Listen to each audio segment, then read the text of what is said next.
दोस्तों, इस अथाह फैले हुए ब्रह्मांड में अनंत आकाश गंगाएं हैं, अनंत तारे हैं और कई तरह के अंतरिक्षीय पिंड हैं। हमारी आकाशगंगा मंदाकिनी के सौर मंडल में स्थित एक ग्रह पृथ्वी पर जीव सृष्टि समाये हुए है।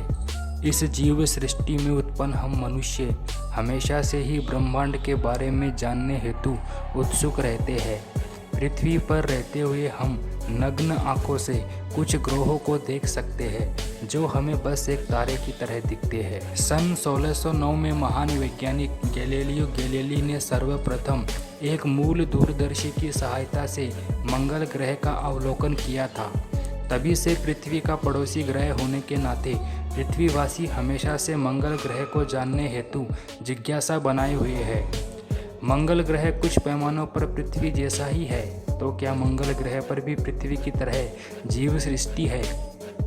परंतु जीव सृष्टि के संचालन हेतु प्रथम आवश्यकता पानी है। तो क्या मंगल ग्रह पर पानी का अस्तित्व है? मंगल ग्रह पर पानी होने की प्रबल संभावनाएं है। लाल ग्रह मंगल पर मिले कई प्रमाणों से यह पता चला है कि अरबों साल पहले यह ग्रह भी पृथ्वी की तरह नीला रहा होगा और पानी की प्रचुरता के कारण ग्रह पर नदी, झील और महासागर का निर्माण हुआ होगा। वैज्ञानिकों के अनुसार मंगल ग्रह पर पानी मौजूद है। यही नहीं, पृथ्वी के बाद मंगल ही एकमात्र ऐसा ग्रह है जहां पर पानी ठोस अवस्था में मौजूद है। कैलिफोर्निया इंस्टीट्यूट ऑफ टेक्नोलॉजी यानी कैलटेक के अध्ययन के अनुसार आज से लगभग 4 अरब साल पहले मंगल ग्रह पर इतना पानी था कि 100 से 1500 मीटर की गहराई तक पूरे मंगल ग्रह को ढका जा सकता था। यह मात्रा पृथ्वी के अटलांटिक महासागर के आधे हिस्से जितनी थी।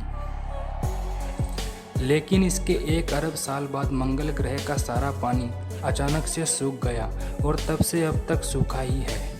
आखिर इतना सारा पानी गायब कैसे हो गया? आपको क्या लगता है? संभवतः सारा पानी अंतरिक्ष में उड़ गया होगा, क्योंकि मंगल ग्रह का गुरुत्वाकर्षण पृथ्वी के मुकाबले काफ़ी कम है। इसी प्रश्न के उत्तर हेतु एक पीएचडी शोध पत्र प्रकाशित हुआ। यह शोध पत्र कैलिफोर्निया इंस्टीट्यूट ऑफ टेक्नोलॉजी में पीएचडी कर रही एक अभ्यर्थी इवा स्चेलर ने प्रकाशित किया। इवा स्चेलर ने बताया कि मंगल ग्रह के पानी का अंतरिक्ष में उड़ जाना उस डेटा की व्याख्या नहीं करता जो हमारे पास है कि मंगल ग्रह पर एक बार में कितना पानी मौजूद था। इवा स्चेलर की टीम ने मंगल ग्रह पर पानी की मात्रा का अध्ययन तीनों अवस्थाओं यानी ठोस, द्रव्य और गैस में किया। साथ ही मार्स रोवर्स और ऑर्बिटर से प्राप्त जानकारी और उल्का पिंडों के विश्लेषण से ग्रह के वर्तमान वातावरण की रासायनिक संरचना का भी अध्ययन किया। विशेष रूप से मंगल ग्रह पर उपस्थित ड्यूटेरियम और हाइड्रोजन के अनुपात का विश्लेषण किया। ड्यूटेरियम और हाइड्रोजन के अनुपात से हम यह पता लगा सकते हैं कि पहले की मुकाबले किसी ग्रह पर अब कितना पानी बचा हुआ है। तो आखिर ड्यूटेरियम और हाइड्रोजन अनुपात क्या है? पानी हाइड्रोजन और ऑक्सीजन के संयोग से बना है और इसका रासायनिक सूत्र H2O है। हाइड्रोजन की बात करें तो हाइड्रोजन के परमाणु एक समान नहीं होते, अतः हाइड्रोजन के 2 समस्थानिक हैं। पहला समस्थानिक स्वयं हाइड्रोजन है, जिसके परमाणु के नाभिक में एक प्रोटॉन होता है, इसीलिए इसे प्रोटियम भी कहा जाता है। प्रोटियम का अस्तित्व 99.98% है, जबकि दूसरा समस्थानिक है ड्यूटेरियम, जिसके परमाणु के नाभिक में एक प्रोटॉन और एक न्यूट्रॉन भी होता है। ड्यूटेरियम का अस्तित्व काफ़ी कम, केवल 0.02% ही है।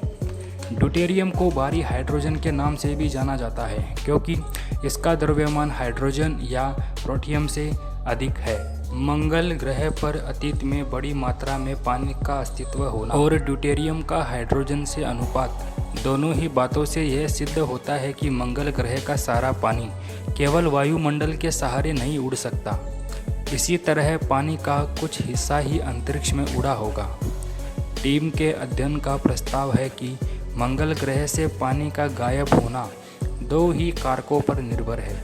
पहला यह है कि पानी वायुमंडल के सहारे अंतरिक्ष में फैला हो, क्योंकि हाइड्रोजन हल्का है और मंगल ग्रह का गुरुत्वाकर्षण काफ़ी कम है, परंतु इस तरह पानी उड़ने की मात्रा बहुत कम थी। दूसरा कारक यह है कि मंगल ग्रह का अधिकतर पानी ग्रह की भूपर्पटी में मौजूद खनिजों में फंस गया हो। अब जानते हैं कि इतना पानी मंगल ग्रह की भूपर्पटी में मौजूद खनिजों में कैसे समा गया। जब पानी चट्टानों के संपर्क में आता है तो रासायनिक अपक्षय के रूप में मिट्टी और अन्य नमीयुक्त खनिज बनते हैं, जिनकी खनिज संरचना में पानी जमा होता है। यह प्रक्रिया पृथ्वी के साथ साथ मंगल ग्रह पर भी होती है। पृथ्वी विवर्तनिक रूप से सक्रिय है। पृथ्वी की पुरानी भूपर्पटी निरंतर मेंटल में पिघलती रहती है और ज्वालामुखी के माध्यम से नई भूपर्पटी बनाते हुए पानी और अन्य अणुओं को पुनर्चक्रित करती है।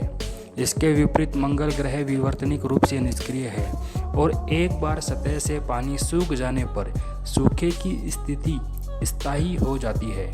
इवास चेलर के सह लेखक बेथानी एहलमन, जो ग्रह विज्ञान के प्रोफेसर और अंतरिक्ष अध्ययन के लिए केक संस्थान के एसोसिएट निदेशक हैं, कहते हैं वायुमंडलीय पलायन की स्पष्ट रूप से पानी की कमी में भूमिका अवश्य थी, लेकिन मंगल मिशनों के पिछले दशकों के निष्कर्षों ने इस तथ्य की ओर इशारा किया है कि मंगल ग्रह पर प्राचीन नमीयुक्त खनिजों का विशाल भंडार है, जिसके निर्माण के कारण निश्चित रूप से समय के साथ पानी की उपलब्धता में कमी आई होगी।